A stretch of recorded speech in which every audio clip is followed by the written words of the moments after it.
Welcome to Dreamit Live. We have a great panel of experts with us today who made time out of their day for us, which is greatly appreciated. Well, let me tell you where not to start, and that's with the Magic Quadrant. We have the world's best mousetrap. See, I have a business model advantage and a pricing advantage. Let's go back and forth. We're talking about going from secondary school to university.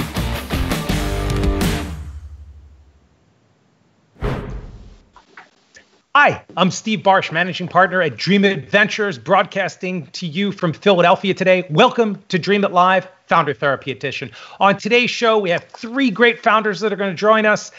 We have Dustin producing from Philadelphia as well, who can go on mute. But anyway, a bunch of topics we're going to hit today. Why investors want to work with teams. They're not interested in solo founders. We're going to talk about that. We're going to talk about pricing. We talk to so many startups around the world that have so many challenges on pricing. Sometimes they don't even realize it. A lot of our Series A companies still don't have the pricing down. We'll talk about that today. How to deal with slowed growth during COVID-19. Should you pivot, a temporary pivot, a full pivot? And how do you fundraise in an environment like that? And like this, we're going to talk to a couple of startups on that topic while you tune in, and a whole bunch of other things we're going to hit.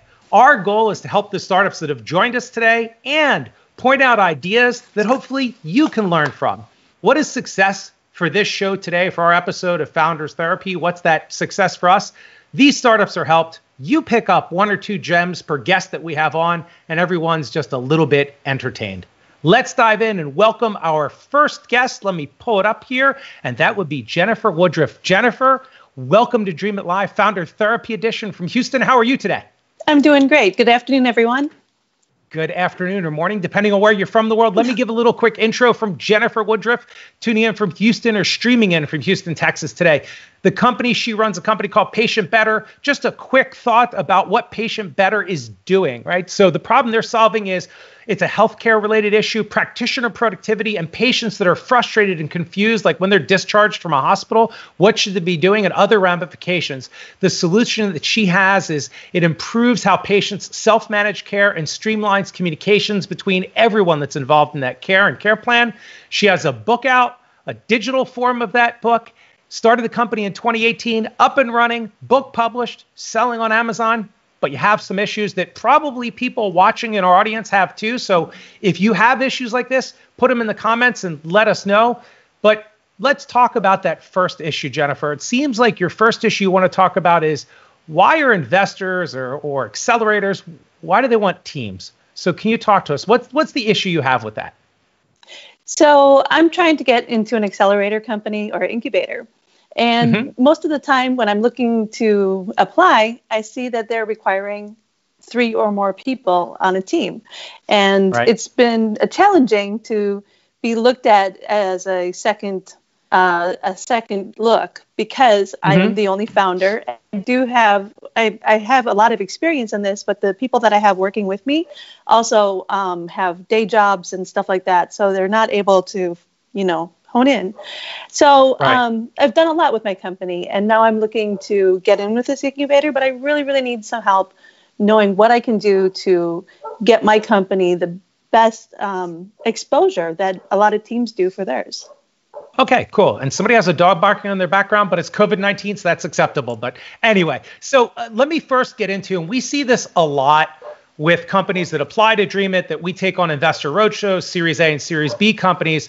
A lot of the issue that we see, and if somebody can go on mute just for a split second, whoever's dog is barking in the background, that would really help just for a minute, and I'll hit this. So the issue is, first of all, I just want to get into why do investors want to back a team? Let's just first unpack that a little bit. Like, what's the big deal?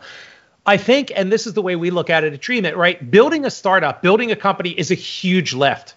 And they're also doing a lot of pattern matching. They think, let's see, Apple, that was Jobs and Wozniak. Google, let's see, Larry Page and Sergey Brin. Microsoft, Gates and Allen. The Wright brothers, I'll just leave it there. It was the Wright brothers with an S. By the way, there is an exception if you say, why do I need a team? Let's see, Amazon. Oh, right, Jeff Bezos. Where's the and? So, but investors, accelerators, incubators typically look for teams. They don't want a solo founder because and I want to talk about why, and that'll give you some ideas. So they want a team because the concern is, and there's a difference. So let me ask Jennifer, are you just a solo founder, or it's a founder with a team and other people aren't full-time yet? What's the setup right now? And again, That's right. I know you're up, running, book published. So I'm sorry, I asked a compound question. Which is it? I'm a founder with a team, but I typically do the lion's share of the work.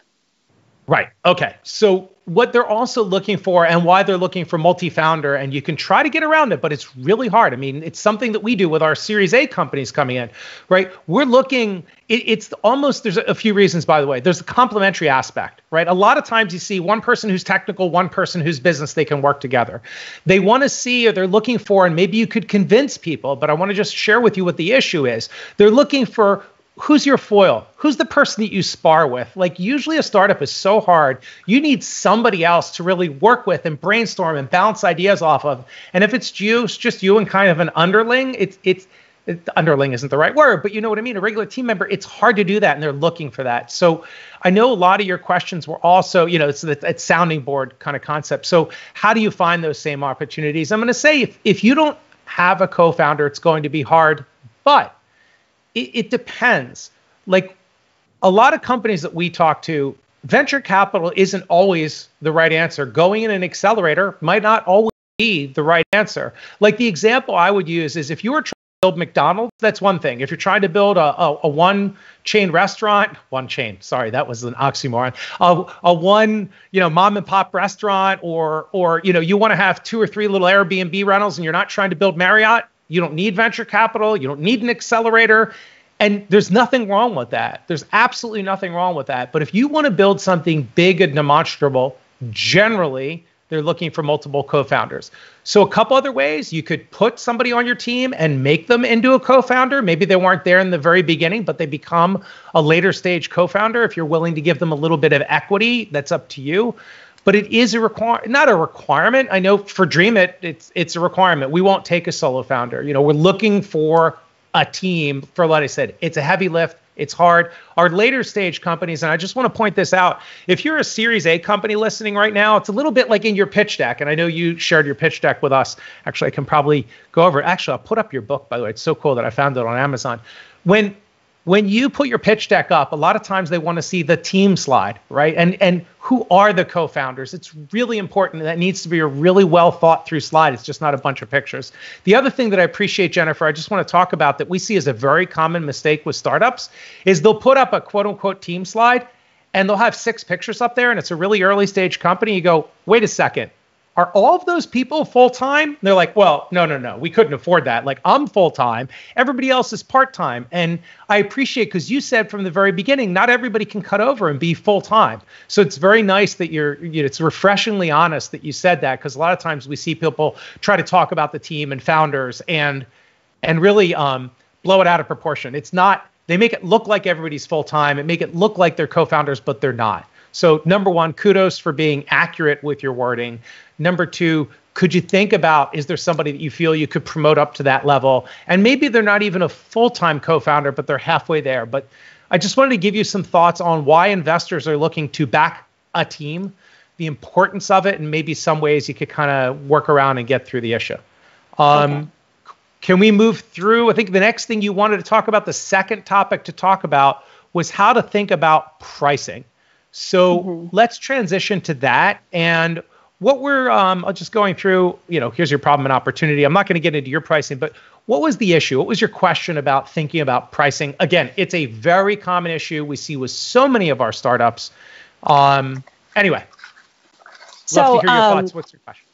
On the Amazon page, my product is actually I'm going there now. Here comes there it is. I see it. It's up there on the Amazon page. Yep. This is just a component. This is just the book.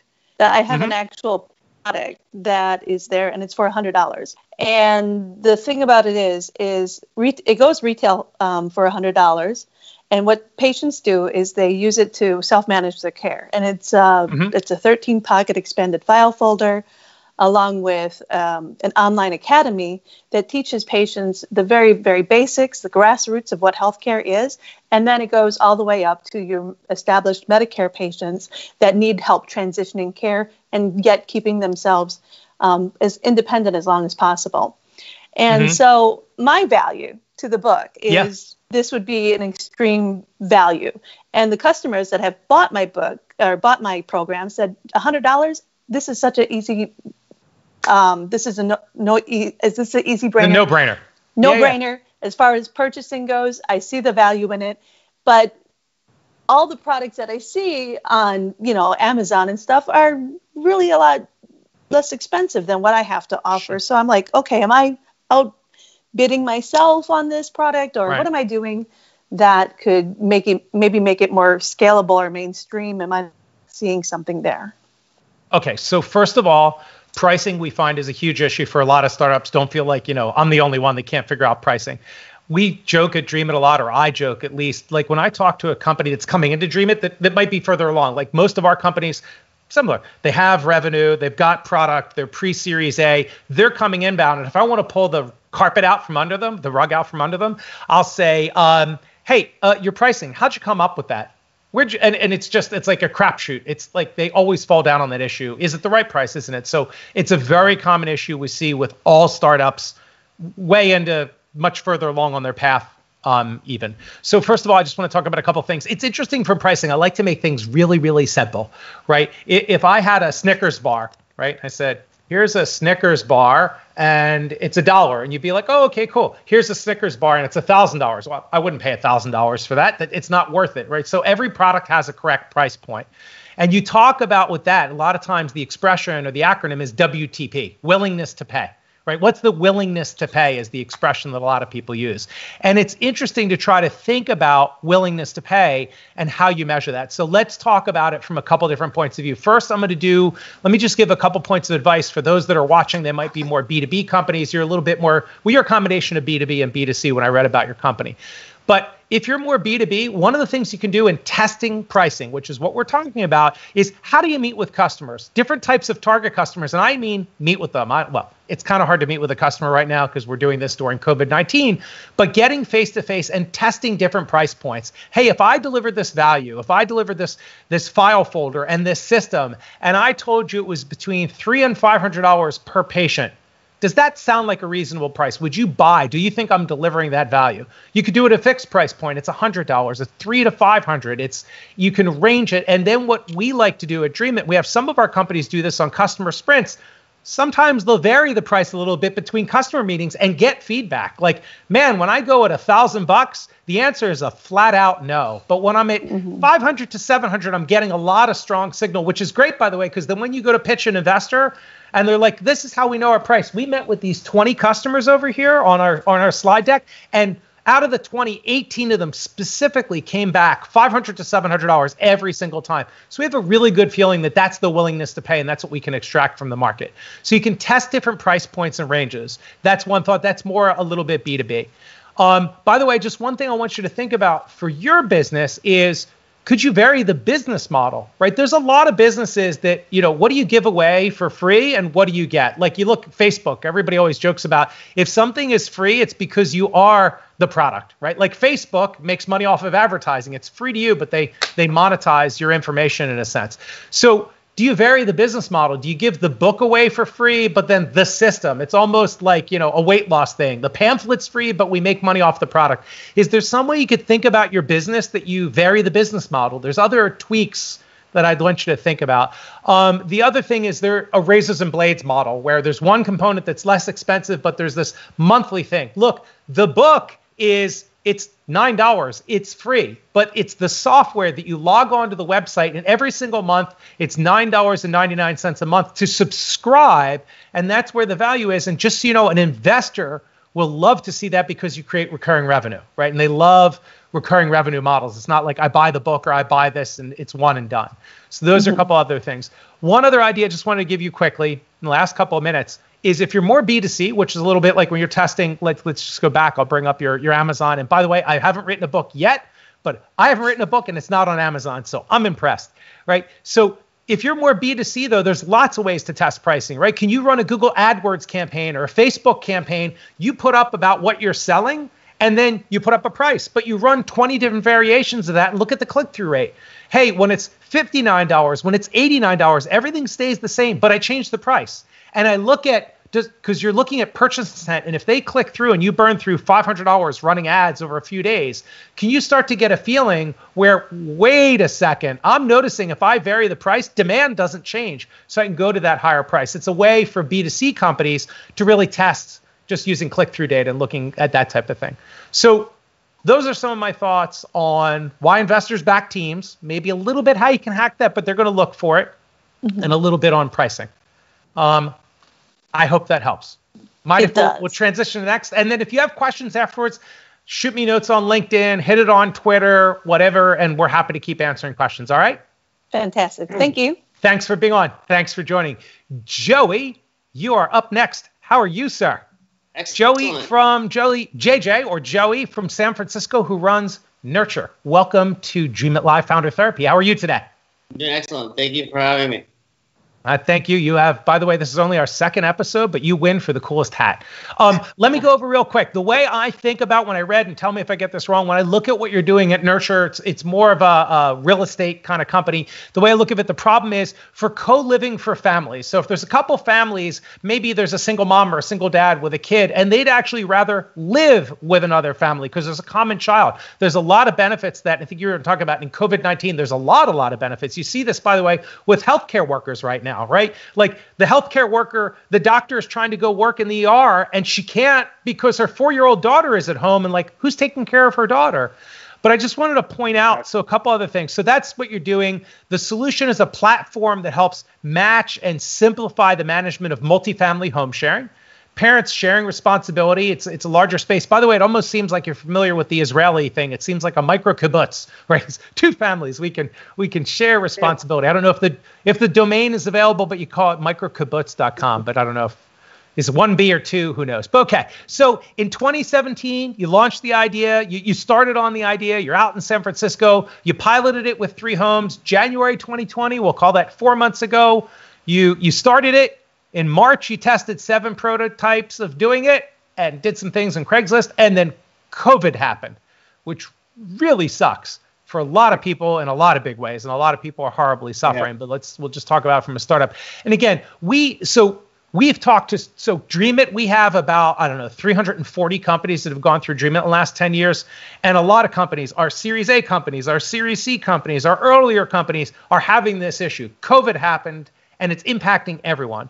So I think your first question to hit it first was, how do you deal with slowed growth amidst COVID-19? So can you expand a little bit about that? What did you want to talk about? Yeah, for me personally, I'm going to do what I should do is just keep plowing forward and try to find creative ways to keep moving forward to grow revenue. Mm-hmm.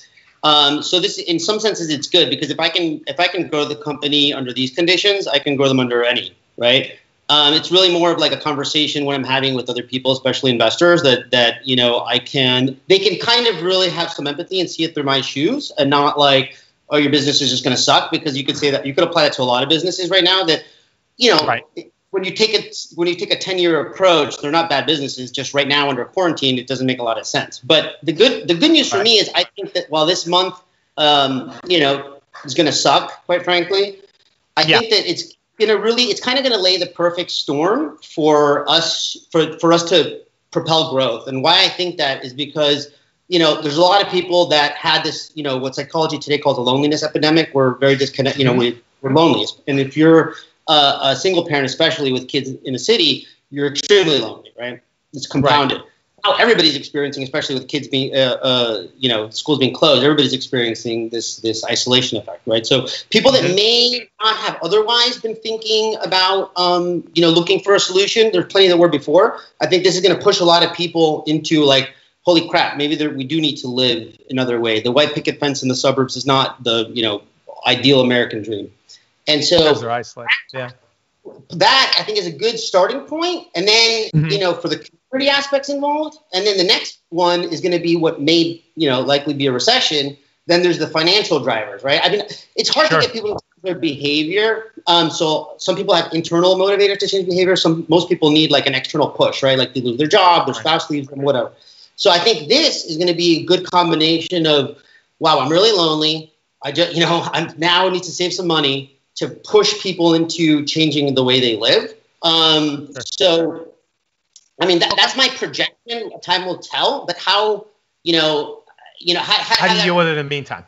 Right. Yeah. Okay, so let me dive in and give you a couple of thoughts. And again, so dealing with slowed growth amidst COVID-19. So Again, so many of our companies, so many other portfolio companies have had this conversation a lot we've had this conversation a lot with a lot of founders that are trying to put together their COVID-19 plan. And we have companies that are doing tens of millions of dollars a year in revenue or larger, hundreds of millions. And they're like, oh shit, now what? How do we deal with slowed growth amidst COVID-19? So first, right, a lot of things, and I don't think this applies as much to you because you're a little earlier, but cut deep and fast, right? Like, and that's painful. We're going to have a Dreamit Live on that next week with an HR expert. Like, if you have to cut even from a team point of view, which really sucks, but cut deep and fast to conserve cash. One thing I think about for your business that a couple of businesses, and I'm going to give you some examples, right? Do you pivot? Do you pivot short term or do you pivot long term? And let me give you some examples. I want to get into some detail, not just leave it out there. So I was talking to a guy the other day, a person who runs a company in Philly called Simply Good Jars. They make these cool packaged salads, right? And it's really nice. Their target market is corporations to have healthy food options, and it comes in a pre-salad. They're delicious. He's a CIA Culinary Institute of America trained chef. They're great. They're delicious. They're handy. They're not like your crappy salads. You know how many corporations are buying salads today for their employees? Oh, that's right, 0. It's easy to round that down to 0. So what has he done, right? So what do I do with slowed growth? He pivoted, right? So now he's providing at cost. He's feeding the ER departments of like every single hospital in Philadelphia at his cost and taking donations to do that, and people are doing it. He's now doing home delivery. We get our Simply Good Jar salad every week. He never did home delivery before. He doesn't want to do home delivery. When he wants to deliver, he wants to drop off 5,000 salads. Literally, he's dropping off 8 at our house. You do what you have to do. So part of it with slowed growth during COVID is how do you pivot around? For some startups that are really early, they're doing more consulting and services because people just aren't buying their product. It doesn't fit. But they're trying to generate revenue because one of the great things about a horribly unfortunate situation like this is if you can last and make it through to the other side, a lot of competition goes away. It kind of clears out a lot of crap. So the idea is like, how can you survive? A couple other thoughts when you talk about slowed growth. I want to go to a much later stage, than even you are. Imagine you're Marriott, you're Hilton, you're Airbnb. Do you know what Airbnb's revenue is right now? It rhymes with hero, not 0, but it's pretty damn close. You're Uber, you're an airline, slowed growth, serious slowed growth. So it takes deep cuts, creative. How do you iterate and brainstorm? And then if you're talking to investors, and I'm going to transition, let's transition to the next point you wanted to talk about. Point number 2, fundraising strategies during COVID-19. So I want to start to bring that up. I think I know what you're talking about, and you can go into that. So again, we're going to second point, fundraising strategies during COVID-19. I guess the point on that, you had said, like, what's your story? So you're going to need a really great story for investors. When this is all over, you almost have to reimagine the future 6, 8, 12 months from now when this is over or more until a vaccine comes out. What does your business look like? How have you pivoted? How did you survive? And what's the thesis? What do you want me to believe? I always think, and we talk a lot about it at Dreamit with our startups, that again, most of ours are like going for their Series A, raising $3 to $5 million. They're off to the races. They have $1 million a year in revenue. And it's the same exact thing we tell them. Remember, when you're pitching an investor, you are telling a fairy tale. Once upon a time, there was a little boy. He lived in a shoe. He grew up. He was cold. He was hungry. Next chapter. Next chapter. And you tell this fairy tale. And then, oh, by the way, they all live happily ever after, right? And it's got this big vision. So you'd now have to think about when you're pitching and fundraising during COVID-19, what is your story? And oh, by the way, why the hell should I believe you? Like, what's the evidence along the way that I should believe your thesis of your story? I'm going to get into a little more detail. Let me get into a little more detail and then tell me if I answered your question.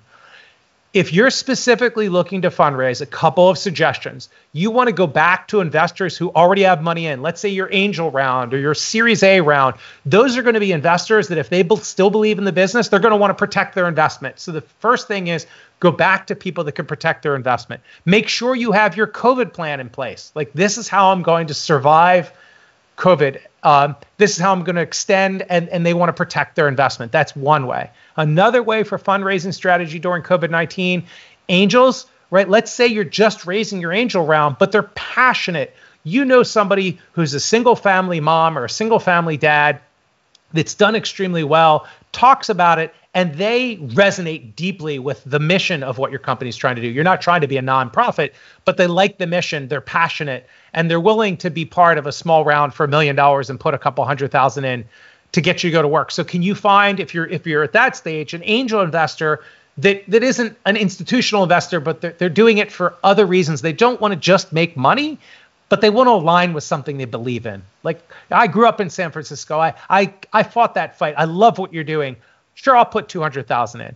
And then if you're trying to just get new money, completely new, unrelated, it's going to be hard. You're going to have to bring your A++ exceptional game. Your pitch is going to have to be great. It has to be a great story. Go watch on Dreamit Dose. We have all these on YouTube. We have something called the Dreamit Dose that talks a lot. They're like 5 to 7 minute segments all about pitching. I go watch some of those. It talks about the key components to have a great pitch. You're going to need to have a COVID plan, all of that. We have some Dreamit companies. We have about 15 of our 330 or 40 companies, by the way, that are in the fight in COVID. They're health tech companies that are surging right now, by the way. They're trying to raise money because they can't keep up. They can't keep up with demand. Right. That's, 5 to 10% of companies are in that situation. Most people it's hard. So those are some thoughts on fundraising. I know there's one other topic you want to talk about, but is there anything else you wanted to bring up that I didn't hit? Yeah, just on that note, a follow-up question I just thought of, it's funny because right before COVID, housing crisis, at least in California, I think most major cities was a hot topic, right? It was a crisis. Mm-hmm. Now, it's like that crisis is like forgotten, right? It's obviously the COVID crisis, and for the right reasons. So I get it. But in using the time right now, because let's just say April, May is probably going to be a shitty time to raise money. But I'm guessing, and you tell me if I'm wrong, the VCs might have a little bit more free time right now. So what about the idea? It occurred to me. Of, there's an old adage, I forget exactly how it goes, but it's best to create a relationship when you don't need anything in the case when you do need something.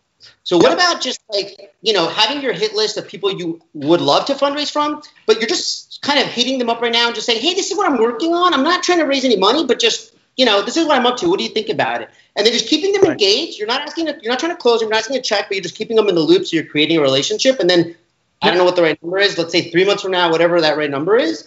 Then you can say, all right, now I'm going down the books. I'm going to close a round. When are you out? Who's in? Yep.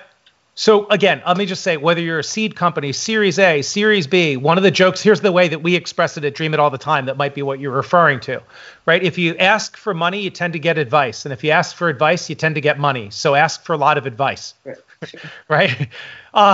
So it's fine. You can do those outreaches. Just make sure it's compelling to that investor. And one of the great things, again, there's a whole series of Dreamit doses, and we talk about this in one of them, saying one of the most important questions we see entrepreneurs, I don't care what stage they're at, one of the big mistakes we see them make when they're pitching or having these conversations is the question at the end, right? So if you're talking and you get on one of those calls about advice, I think the big question you want to ask is, by the way, I just wanted to find out, what would you need to see to make an investment in a company like us? We're not raising now. I want to know what the milestones are. What are the goals? And if they said to you, hey, Joey, if you had 10 of these houses up and 20 families, and you could do that in 6 months and show me your cost of customer acquisition was less than $1,000 per family, and that LTV, you turn it around in 6 months, I'm in. Great. I'll be back 6 months from now, and I'm going to deliver. One of the greatest things that you could do is get that. What's that goal or milestone to get the person to write a check? It's like it's trial closing an investor. Yeah. It's treating it like sales. That. So that would be the other thing. Let me hit one other thing just real quick, and then just 2 more minutes, and we'll transition. So point number 3 that you asked that you wanted to talk about was projections. How do you do projections during COVID-19? And I assume you don't mean like projections like a shadowy. So projections, revenue and financial projections. So let me give you a couple thoughts on revenue and financial projections. And again, we say this at every stage of a startup, right? So I just want to make a couple quick comments that apply to you and hopefully the audience as well that's watching. Founders, we see, do a pretty damn good job of projecting expenses. They suck at projecting revenue because everything's up and to the right. It's always a hockey stick. It's like, I believe the expenses, I don't believe the revenue. So just think about that. And what level of confidence? There's a technique we use sometimes called confidence-based estimating. So when you're doing projections, I'm going to believe your expense projections, not so much on the revenue. So think about that. So a couple of things, like how do you deal with projections during COVID-19? So Adam Dakin is the health tech managing director at Dreamit. working with all Dreamit companies that are mostly at like Series A, Series B. He got off a call last week and he said, I just talked to one of our companies and they said that their projections for the rest of 2020 are conservative. They've zeroed all new revenue for 2020. And I said, son of a bitch, that's the first time startups always say, by the way, my revenue projections, we always know how that ends, are conservative. Of course they are. Everybody's are. But anyway, that they zeroed it. That is the first time I ever heard a startup with a conservative revenue projection, zero additional revenue, and even that some existing customers may fall. I think that's the stance. If you want to be careful in your projections and you want to talk to an investor, zero it. That's what I would do. I would try to be conservative, and some revenue may fall depending on where you are. And for what you're doing, if you only have a couple houses that are up for co-sharing, you just say, look, we're doing this temporary slight pivot to get some revenue coming in the door. That's what we're going to do for now. The market will start to rebound. We believe around mid-2021, people are going to start to come out of this funk in San Francisco and other key cities. And our go-to-market strategy is to look at these certain key cities. Great Dreamit dose, by the way, go-to-market strategy, how to figure that out. But I digress. So you can say, we believe at this point, here's where revenue starts. And this is the way we think how we pull out of this slowly. It's like pulling an airplane out of a nosedive and getting the nose back up. So those are some thoughts about projections. I would just zero it for new, for accretive, for existing. You might even have to take it down because budgets are under incredible pressure. People are unemployed. Corporations are, reporting horrible losses. Those would be some thoughts on projections around revenue and expenses. So, all right. That's, I think, the three things you want to talk about. Yeah. Joey, thank you for being on Dreamit Live Founder Therapy. Hopefully you found it helpful. Hopefully a couple gems for our audience. We're going to keep going. We're going to Patrina, our last guest today. If we can bring up Patrina, I'm going to flip what we're going to show. Here we go. And Patrina's up there. Patrina from URock, right? In Menlo Park, California, down in the Bay Area. Welcome to Dreamit Live Founder Therapy. How are you today, Patrina? I'm doing great and happy to be here. Thanks for having me.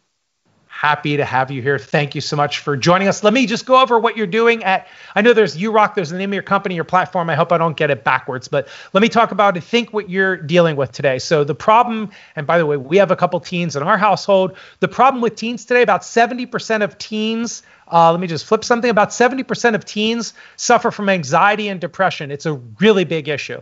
The solution you've brought to the market, and you started about 3 years ago, was to deliver a positive emotional health platform to help prevent the onset of medical illness. We all know prevention is always better than a cure. So to prevent it, and creating this platform that helps build emotional resilience while measuring deterioration. So they get the resilience, and if it's starting to slip, your software, your platform, and it seems like there's a game component, finds out about that. You started in 2017. You've had over 3,000 downloads, 3,300, probably more than that. So you've got some data.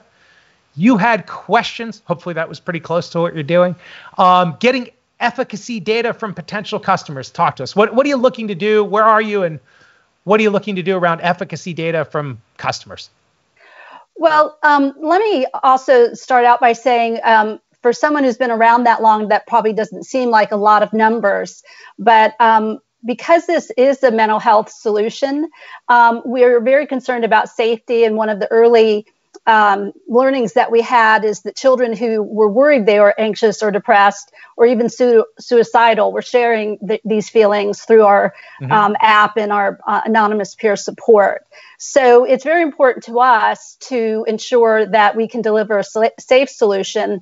And because of that, we wanted to get into the continuum of care associated with healthcare providers so that they can get that higher level of care if needed, and as they're identified within the app. Now, the challenge that we're running into is that the companies who might stick us in their continuum of care want all of the safety data ahead, and investors are not prepared to invest unless you have paying customers. So we feel like we're really in a double bind. Okay, so you're a little bit stuck. So let's talk about that again. It's a common problem that we see where companies, like, how do I convince an investor to, like we were talking about, I think with Joey, like, here's my story, here's why you should believe me, here's the path, points along the way, and why you should invest now early in the story where we necessarily might not have the data. So I wanted to bring something up. And just a quick note, Our son is he was at Pomona College outside of LA. He's back home now like everybody else. And it was interesting when we were doing college tours with him and now with our daughter who's looking at a couple colleges. And I'm not allowed to say which colleges she's looking at apparently. But anyway, it's interesting when you go on campuses today, when you talk about teens, I heard a statistic because now a couple of colleges talk about the health services that they deliver and the mental health services. And one of them quoted that 30% of incoming students are now on psychotropic drugs for either depression, anxiety, ADD. I was like, wait, a third? They're like, a third come in on medication. So it is a huge issue today. So thank you for addressing it. So a couple of things I want to break down. So again, how do I get efficacy data from potential customers? How do I roll that in? How do I talk to investors about it? So let's get into that. So if you're looking, so let me just ask, who are you selling to? Are you selling to healthcare providers, healthcare systems, individual practitioners? Who's your target customer? Well, we have three main categories. We are targeting public health. And in fact, we're selected as a pilot company for their innovation program. But now the challenge is because of COVID, we have to wait until they have the resources to actually implement a pilot. So we're kind of on hold there. We're also targeting schools because that's where kids expect to hear about the solution. And then lastly, we're looking at private insurers.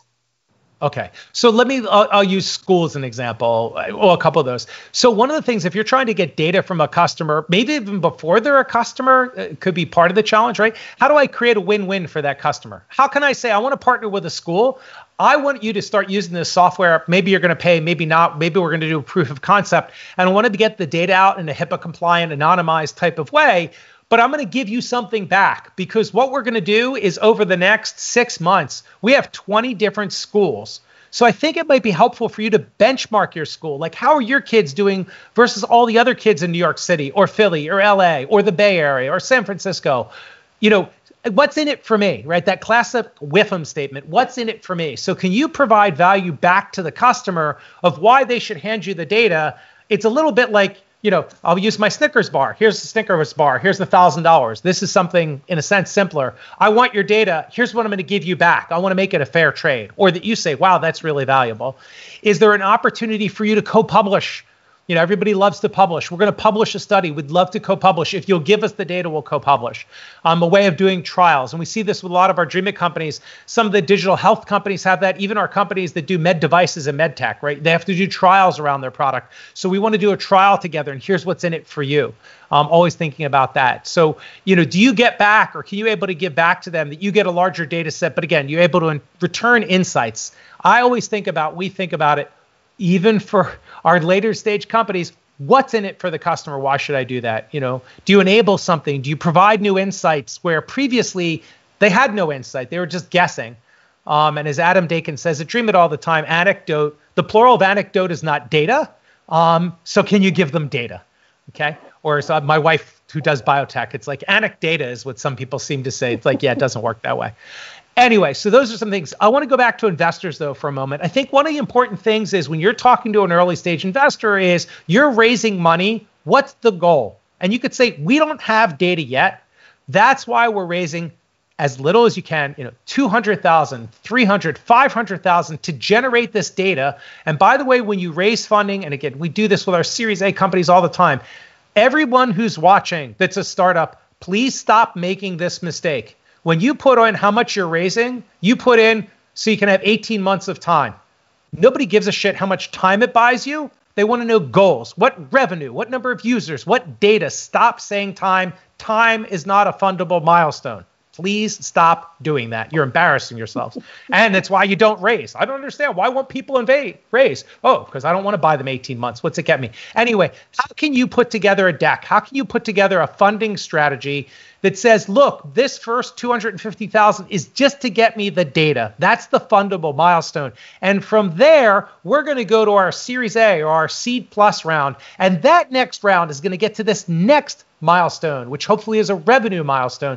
So try to break the milestones down that make sense, that are really fundable milestones and goals that make sense for your business. That's what I would try to do. Okay. I want to go. So that's around efficacy and data. I want to go to your next question, I believe. So your second question was, I believe, around engaging with customers to increase sales. So let's go on to your second question, what was, and again, this is, I just pulled up one of your screenshots, Cabro. Could you, just for a minute, so do you deliver a game, a platform? What are you delivering, Petrina? What's it look like? Well, Cabro is one of the ways I've described it is it's part game, part anonymous sharing, and part knowledge base with a focus on teen issues. So we have, as you can see by the icons on the screen you've got showing, we've got basically a virtuous circle of activities that are gamifying evidence-based practices that are known to increase your or improve your mood. And so by playing all of the features within the app or using all the features within the app, one of which includes a platformer game, you're actually popping up your emotions above the line, as they say, and you can work through a difficult experience and feel better. Right. And then additionally, we're going beyond what traditional assessments do, and we're isolating how kids are feeling by the category of their life. It's not just generic across the board, but we know if it's school, family life, social life, or something else.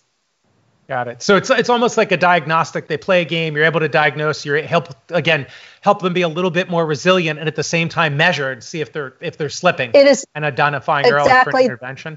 Okay. Yeah, it's exactly that. It's both an assessment tool and a series of interventions. Okay. So let's go back. So I think the next question, subject area we want to talk about was, how do you engage with customers to increase sales? Can you go a little deeper into that question? I have some thoughts, but I want to make sure I understand what that question is, engaging with customers to increase sales. Well, one of the challenges that we're facing is that adolescents are neither children nor adults. And so there's a certain amount of risk associated with doing something that supports an adolescent, and it potentially increases mandated reporting on the part of the public health department, or the resources within public health departments, especially is a concern among schools. And so hence the need to be integrated into a continuum of care or tie into existing resources that the school works with to make sure that kids get offloaded to where they need to go. And so the engagement issue is, I don't know how to overcome that fear. I mean, in an ideal world with funding, we could actually offload the mandated reporting for them. And then I think we'd be wildly successful, but that takes funding. Okay, but let's get into that. So one of the things, I love to do this with startups. I need $1 million, and in $1 million, I could get 1%. And it's like, okay, you don't have $1 million. Here's 10. You have $10,000. Go figure it out. I find a lot of times funding actually gets makes their thinking cloudy. It's like, how do you burn up your intellectual capital before you burn your venture capital, right? So have you burned up? Like you just said, what was the reporting you were talking about? Like, for instance, for schools, who has that pain point? And I mean a severe pain point about the reporting issue. Who has that pain point today? Well, schools are mandated reporters, and the challenge with schools is they'd rather not know. And so kids keep committing suicide because they want the kids to fly underneath the radar. Got it. So I would just try to sit there and try to think about, even if I didn't have funding, how do I understand the pain point? Now, I want to get into pain points for a minute. And we talk about this a lot at Dreamit. Again, early companies, later companies, it's something we talk about a lot.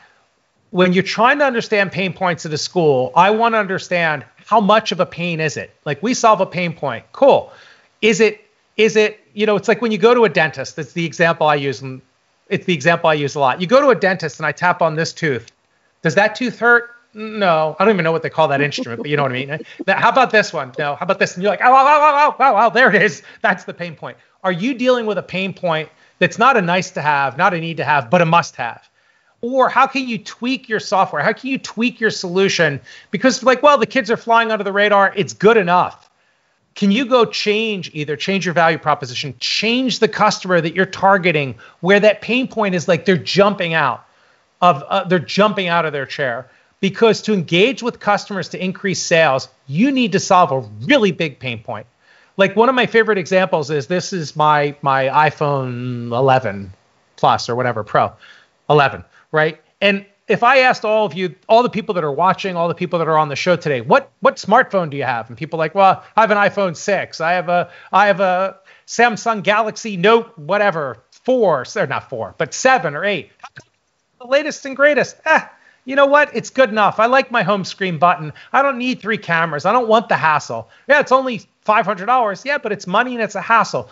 You have to solve a pain point. People don't switch. So for engaging with customers to increase sales, I'd really understand pain points. If you want to watch a cool episode, by the way, we did a Dreamit Live a few weeks ago with Jeffrey Moore. Jeffrey Moore is a very famous author, great guy, wrote a book years ago called Crossing the Chasm. If you haven't read it, read it. Another book, though, or another paper he had is something called Provocative Selling. And it's all about discovering pain points and provoking the sale.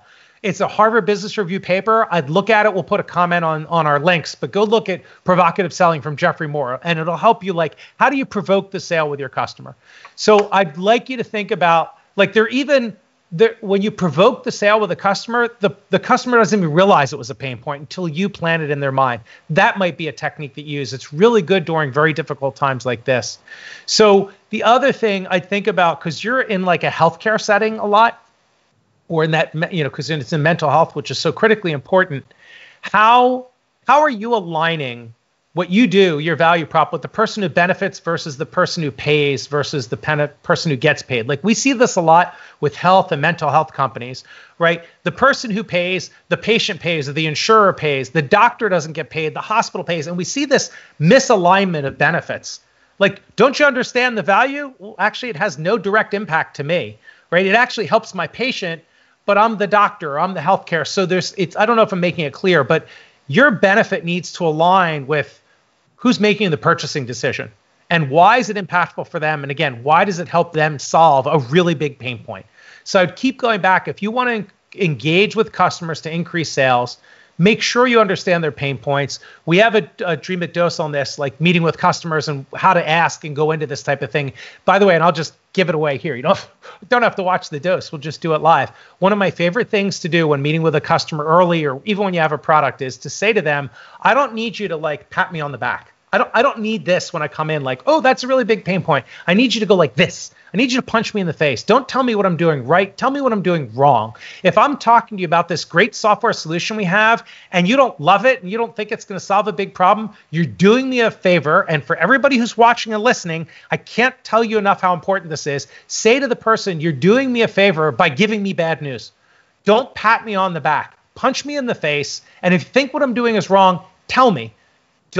You're not doing me any favors by confirming something you don't truly believe. So getting negative feedback, and one of the things we'll actually say, and you may want to say in certain situations, is you say, look, I have one ground rule. You have to tell the truth. Don't worry. The ground rule is you can't hurt my feelings. So for everybody watching, whether you're on the show as a guest or you're watching the audience, when you're meeting with customers early, even if you've got product, you've got revenue, you want to go in and say, if this doesn't fit, my simple ground rule is if you don't like it, you can't possibly hurt my feelings. It's fine if it doesn't work, but tell me why and I'll have that conversation. So that's all around engaging with customers. Okay, so getting efficacy data, engaging with customers to increase sales. Did we kind of hit any other quick questions? Nope. Is that kind of okay? I will say one thing. Yeah. I'll say one thing that you might want to even expand on. We actually get strong interest from the wellness directors or VPs of wellness within schools. Yeah. And it's the challenge is it's a two-part sale. The school wants to buy it, but they got to have a district approval. And sure. And I couldn't agree with what you said more. I mean, I agree with that. Okay. But the challenge and what you've teased out for me is I understand the school's problem. I don't understand the district's problem. Right. And is there another budget you could get out of the school? How do you sell both? And that's like a very B2B enterprise sales kind of approach. And how do you get all of those people, all the stakeholders aligned? Who actually owns the budget? Who doesn't? Do you have to do a district-wide sale or do you sell at the individual school? How does it work? Definitely some challenges. We'll have future Dreamit Lives. We're going to have one probably pretty soon in the next month on B2B sales and how do you overcome those? And we'll do it with an expert on and then open it up for questions. So, all right. Thank you for joining us on Founder Therapy on Dreamit Live. Okay, let me hit the end. I really appreciate our 3 very brave guests that were willing to be on the show. If you're interested, you can apply to be on. They applied to be on, and we went back and forth, and they agreed to do it, which is great. So here's what I'd love to do as we get ready to close out the show, some really important things. So just stay with us for a minute or two more. We'd love to know, what do you think of what we've just done? We've done now 2 episodes of Dreamit Live Founder Therapy. Did you get, for those people watching, if you didn't get 1 or 2 gems from all of that, if you didn't find it interesting, just a little bit entertaining, but interesting, let us know in the comments, because we want that you're getting gems, some wisdom, some like, shit, that's a really good way of thinking about it. I can apply it to my idea the way I'm thinking of it. Please let us know, what should we do differently? How can we make this show better? We have a lot of different ideas, but we'd love to hear from you. Put it in the comments and let us know. Last thing I want to hit, we have a couple more episodes coming up really soon. So we'd love for you to catch our upcoming Dreamit Live episodes. You can see both the previous and the past if you go to dreamit.com/live. Coming up on April 30th, Sarah Pillmore is going to be on. She's a former VP of HR at Expedia Group. She dealt with Hotwire and CarRentals.com. She's awesome. She helps run companies both in the US and the UK. We're going to have her on talking about HR issues. How do you motivate and manage a startup teams during a pandemic? And then what's really cool, we're going to take Founder Therapy and we're going to make it a lightning round. So if you want to be on that show with Sarah, get your HR questions, compensation questions, hiring, firing, motivating questions, all of that, go to dreamit.com/live. Look at that episode. You can apply to be on with us. We'd love to have you live with us on the show. So she'll be April 30th. On May 8th, we have coming up Joel Peterson. Joel is the chairman of this little company called JetBlue. Joel's the chairman of JetBlue. He has 2 books. One is on trust, a new book that he just came out with this week on leadership and entrepreneurship. We're going to talk with Joel about trust. Like right now, you're all remote teams. Everybody's WFH, right? Work from home. So how do I build trust in my organization almost instantly? Because if we don't trust each other, we can't work effectively. We'll have Joel on. He's also, by the way, he teaches at the Graduate School of Business at Stanford, chairman, investor, super guy, lives in Salt Lake City. We're looking forward to him on May 8th. I've mentioned it a couple times. Last thing I just want to hit about, Dreamit Dose. So a lot of the things that we talk about on this show and a lot of other things we talk about on the Dreamit Dose. If you go to our YouTube channel, the Dreamit YouTube channel, you'll find Dreamit Dose. They're pragmatic techniques. They're 5 to 7 minutes. They're high frequency. They're fast. They're no bullshit and straight to the point on how to solve the most common problems we see startups making. So if you get a chance, check that out. I'm Steve Barsh. I want to thank the entire Dreamit team. This is a huge effort. There's 4 people that are working on this full-time at Dreamit right now when we're running these episodes live like this. Dustin, thanks for producing. Victoria, thanks for working all the stuff in the background and the stuff you've done over the last couple of days. Charles is there. It's a huge team effort. We want everybody, please stay safe during these really challenging times. Let us know how we can help. Thanks for watching. I'm Steve Barsh from Dreamit in Philadelphia. Take care.